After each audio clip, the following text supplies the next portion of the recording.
এবারে আমরা দেখাবো V is equal omega cross R. V মানে হচ্ছে রৈখিক বেগ লিনিয়ার ভেলোসিটি, আর ওমেগা হচ্ছে কৌণিক বেগ মানে অ্যাঙ্গুলার ভেলোসিটি। তো রৈখিক বেগ আর কৌণিক বেগ, লিনিয়ার ভেলোসিটি আর অ্যাঙ্গুলার ভেলোসিটির মধ্যে সম্পর্ক দেখাবো। কিভাবে দেখো,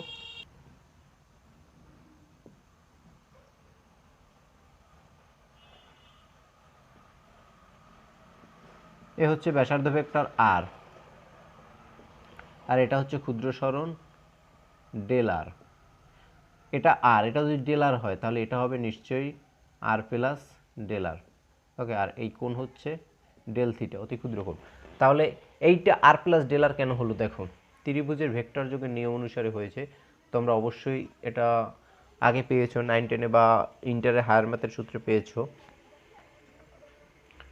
দেখো, এ বি সি এই যদি হয় তাহলে হবে vector A B plus vector B C is equal vector AC. Okay, তাহলে দুইটা ভেক্টরের সমষ্টি বিপরীত ক্রমে তৃতীয় ভেক্টরের সমান হবে। ঠিক আছে, এভাবে আসছে এইটা আর প্লাস ডেল আর সমান সমান হচ্ছে ওবি। তাহলে দেখো, ওমেগা সমান সমান কৌণিক বেগ সমান সমান আমরা কি জানি, কোণকে যদি তুমি সময়ের সাপেক্ষে ডিফারেন্সিয়েশন করো তাহলে তুমি পাবে ওমেগা মানে কৌণিক বেগের মান। এখানে কোণ আছে কত?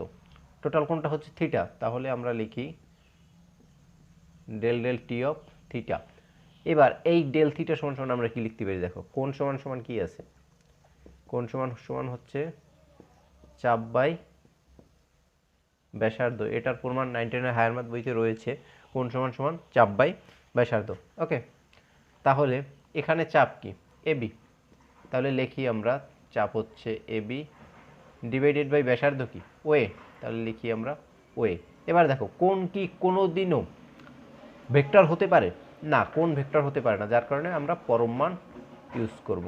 ঠিক আছে, আর নিচে রয়েছে কি? ডেলটি, তাহলে লিখি আমরা ডেলটি। এবারে দেখো, এবির মান কি? ডেলার। ডেলার কীভাবে লিখতে পারি? দেখো, এখানে চাপ এবি আর এই দৈর্ঘ্য এবি অতি ক্ষুদ্র, একদম এদের মধ্যে পার্থক্য নেই বললেই চলে, যার কারণে আমরা এই এবির পরিবর্তে লিখতে পারি ডেলার। তাহলে লিখি আমরা ডেলার, ডেলার নিচে হবে ডেলটি, আর এই ওয়েটা নিচে চলে যাবে। নিচে গেলে কি হবে? ওয়ের পরিবর্তে আমরা লিখতে পারি কি? ওয়ের পরিবর্তে আমরা অবভিয়াসলি লিখতে পারি আর, তাহলে লিখি আমরা আর। ওকে,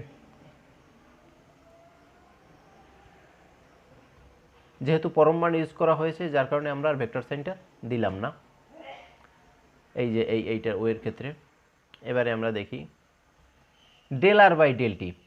আরকে যদি আমরা ডিফারেন্সিয়েশন করি সময়ের সাপেক্ষে তাহলে আমরা কি পাবো? বেগ। যেহেতু আমরা আগেই জানি সরণকে যদি সময়ের সাপেক্ষে ডিফারেন্সিয়েশন করি তাহলে আমরা কি পাবো? বেগ। ভি সমান সমান ডি আর না লিখে ডেল আর লিখি, ডেল আর বাই ডিটি। ওকে, তাহলে এইটার পরিবর্তে এইটুকুর পরিবর্তে আমরা কি লিখতে পারি? ভি, তাহলে ভি বাই আর। অতএব আর গুণ করি, নিচে একটা ওয়ান আছে, তাহলে ভি এক গুণে ভি ইজ ইকুয়াল ওমেগা আর। এবার প্রশ্ন হচ্ছে এদের মাঝে ক্রস কেন আসলো? ছিল তো ডট, ক্রস কেন হলো? তাহলে দেখো, এই বরাবর যে কৌণিক বেগটা আছে সেটার কোনো পরিবর্তন হচ্ছে না, কিন্তু রৈখিক বেগ কি হবে? এই সোজা এই বরাবর, এই হচ্ছে রৈখিক বেগ। আবার যদি এই বিন্দুতে যাও, কৌণিক বেগের কোনো পরিবর্তন হচ্ছে না, কিন্তু রৈখিক বেগ হবে কি? এই সোজা এই বরাবর। প্রতি মুহূর্তে কিন্তু রৈখিক বেগের দিক পরিবর্তিত হচ্ছে। ঠিক আছে, যার কারণে এটাকে আমরা ভেক্টর ফর্মে লিখলে পাই V is equal omega cross R. Okay, তো যখন আমরা রৈখিক বেগের হিসাব করব তখন অবশ্যই ট্যানজেন্ট হিসাব করতে হবে। যদি আমরা এই বিন্দুতে কোণের হিসাব করতাম, রৈখিক বেগের হিসাব করতাম, তাহলে রৈখিক বেগটা হতো এই বিন্দুতে হিসাব করলে হতো এই বরাবর। ওকে, যদি আমরা এই বিন্দুতে করতাম তাহলে হতো এই বরাবর। এই কারণে আমাদের ভেক্টর সাইন নিতে হয়েছে, যার কারণে মাঝে ক্রস হয়েছে। ওকে, লিনিয়ার ভেলোসিটি আর অ্যাঙ্গুলার ভেলোসিটির মধ্যে সম্পর্ক ছিল এটাই। তাহলে এই ভিডিও এই পর্যন্তই থাকবে, দেখা হবে পরবর্তী ভিডিওতে।